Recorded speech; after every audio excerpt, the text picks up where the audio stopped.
শ্বশুর বাড়ি এলাম, ভালো মন্দ খেলাম, শুরুর দিকে বেশ প্রথম প্রথম ভালোই আদর পেলাম, কিন্তু যত যাচ্ছে দিন ভালোবাসা হচ্ছে ক্ষীণ। শাশুড়িকে নাগিন লাগছে আর শ্বশুর বাজাচ্ছে বিন। প্রথম দিকে খাসি, তারপর মুরগি খাওয়ালো মাসি, এখন তো দেখছি কদিন ধরে রুটি দেখাচ্ছে বাসি। সবে তো 3-25 হলো, এরম কেউ করে বলো? শ্বশুর আবার বলছে বাবা কাজ বাজের কি হলো? কাজকর্ম ঝাড়ে, সংসার চালাচ্ছি আমি ধারে, টাকা পয়সা সব শেষ হয়ে গেছে, জমানো যাচ্ছিল ভাড়ে। ভাবলাম বছর খানিক সুখে আমি থাকবো শ্বশুর বাড়িতে, বউকে নিয়ে এদিক ওদিক ঘুরবো শ্বশুরের গাড়িতে।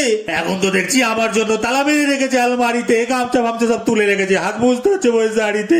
আর গোটা দিন দেখি গ্রাম একটু বদলায় নাকি, তারপর না হয় গুছিয়ে নেবো মালপত্র যা আছে বাদ বাকি। কিন্তু গ্রাম যেভাবে চলছে এ তো অন্য কথা বলছে, কদিন পরে বাসন মাজার দরজা আমার জন্য খুলছে। না, রুটিগুলো খাই, বাড়ির দিকেই যাই। এমনিও মায়ের কথা খুব মনে পড়ছে ভাই।